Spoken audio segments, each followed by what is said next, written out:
They say he who wears the shoes knows where it pinches.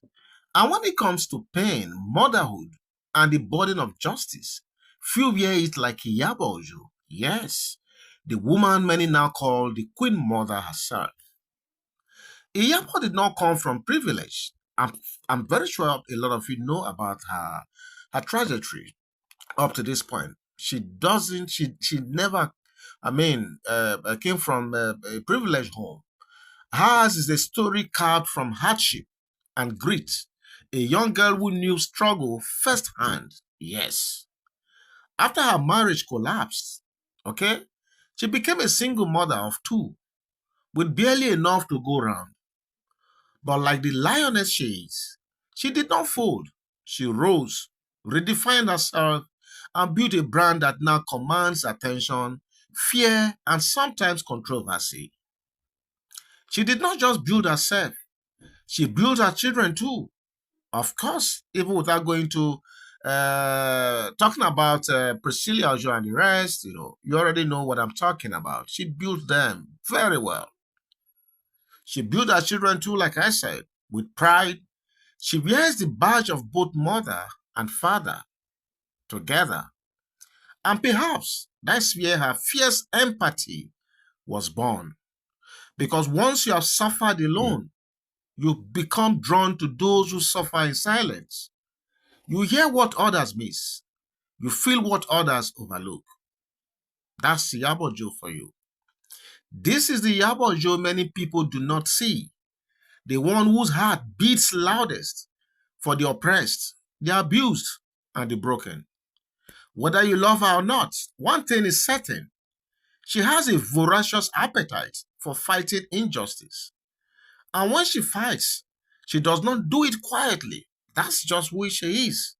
She fights like a mother who has been wounded, loud, aggressive, overzealous sometimes, but sincere at all times. Take the Baba Ijesha case, for instance. When many were silent, afraid to challenge the rot in the system, she stepped into the ring to challenge the culture of silence that shields predators. And in doing so, she made many enemies. Yes, big ones for that matter. But that never stopped her. That never did. Then came the Mohbad saga. The pain of that young boy's mysterious spy, shook Nigeria to its very foundations. And once again, the Queen Mother roared. She called out names, Naira Marley, Sam Larry, and raised awareness like no one else did. You need to give this to her. She spoke the loudest. Yes, her methods were kind of brash. Yes. Yes, maybe she jumped to conclusions too fast. Yes. But tell me, who among us did not suspect the same, watching those heartbreaking videos of bullying at that time? I've said it several times that you're sincerely doing this video. At the beginning of that Mohbad imbroglio, I was also of the early conclusion, that it was Sam Larry and Naira Marley that were clearly responsible. But I was acting on emotions and the spur of the moment at that time. And I guess she's human as well. And she can be forgiven if she made the same conclusions quite too early. But tell me, like I said, who among us did not suspect these same people at the beginning? Who among us? Her heart led her, not a script. She acted emotionally like a mother watching her son cry from the grave. She poured herself into the fight. Maybe too much, yes. With benefit of hindsight now, maybe too much, right? And that's the thing about people like Iyabo Ojo. They really know when to stop. A river that carries too much speed forgets its banks, they say. Her passion blinded her to certain boundaries, and that's why some turned against her along the line as well. Today, some of her actions in the Mohbad case have been heavily criticized. WhatsApp chats have leaked, accusations have flown, VDM a fellow voice for justice, has taken a strong stance against Iyabo Ojo, especially on this Mohbad case. And many who once applauded her now question her motives, unfortunately. But here's the truth. Iyabo Ojo is not perfect, just like many of us. She's human after all, like many of us. She made mistakes along the way, obviously. But we must never mistake mistakes for malice. Yes. The fact that she made mistakes along the way should not be taken for malice. She fought for justice, even if her weapons were not always the right ones. And if there's one thing clear, it is that her intentions were never evil.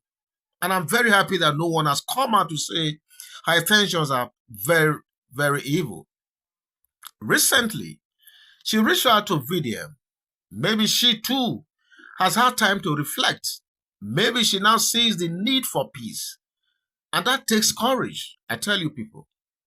Looking at how far she went with VDM, with that Bibles here and there, and for her to now, come to that level of calling for truth between the two of them, that takes a lot of courage, I must tell you. Because in this country, people don't often apologize. Even among couples, husband and wife, the biggest challenges they have is they find it difficult to apologize when things go wrong. But Iyabo Ojo, with all her clout, with all her the paraphernalia of these things around her, she reached out, and I'm sure apologies were offered. But like the saying goes, a wise woman learns from yesterday and grows into tomorrow. So today, I join the voices calling for calm, for forgiveness. Let us not destroy those who fought for justice simply because they faltered in the heat of the battle. Let us remember that it was this same Iyabo Ojo who gave her time, her voice, her platform when many looked away. Let us not forget that it was her raw, loud voice that opened the floodgates of the truth. Without her, would Mohbad's story have gained so much traction so quickly like it did then? Would we even be having this national conversation the way we are having it today? Iyabo Ojo is not your typical activist. She does not wear the badge of diplomacy. She wears the scars of experience. She is emotional, flawed, impulsive, but that is also what makes her real. I tell you, my people, she is Iyabo Ojo, the Queen Mother, a woman who has given more than she's taken. And maybe, just maybe, it's time to stop tearing her down and start embracing the message behind her chaos. Because sometimes, behind the storm, lies a heart that simply wants peace. Yes, you heard me well. So let the healing begin already. Yes. Even a storm has a calm beneath it. I must tell you. Even fire has warmth beneath the flame. May all learn to forgive. I tell you, may we all learn to forgive, to reflect, and to grow. And may those who fight for others never lose themselves in the battle as well. Peace to Mohbad's soul, peace to the living, and peace to Iyabo Ojo. Let's give peace a chance, my people. And with this clarion call from me, I want to say thank you to every one of you, who has been following this young channel. I want to sincerely apologize for being away for quite some time now. Young sincerely has been into some programs, which it took all the time, and a lot of things from me. And that was why I was unable to put out videos for that length of time. I'm so sorry for that. And I promise you that I'm back to my usual self again. Going forward, we are going to be giving these stories as they come out, as they break. Okay?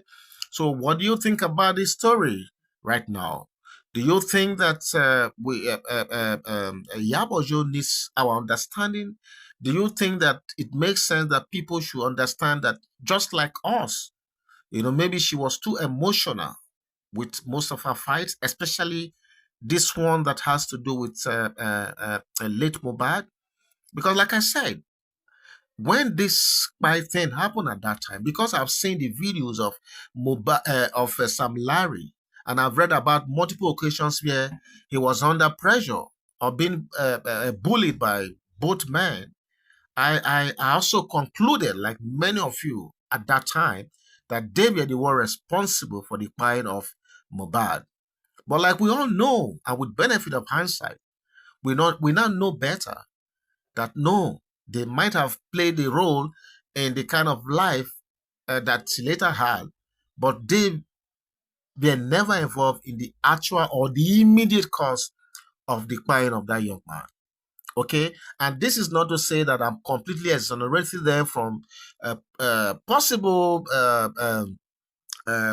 zip prosecution now by the authorities, because bullying is not acceptable. It's not acceptable in any way. And I also believe that maybe those two people must have learned their lessons, and they must have learned the hard way as well, because producers and people of influence will have learned one or two lessons from what those two people went through. So there is lesson for every one of us. So once again, I'm calling for Nigerians to understand the situation with Iyabo Ojo. She's a woman. She's an emotional person. She can be brash. She can be rash. I mean, but she's not perfect after all. So I'm calling for a truce. I'm calling for total forgiveness, and I'm calling for peace at this time. I wish you all the best. Thank you for being there. I'll be right back again. Bye bye.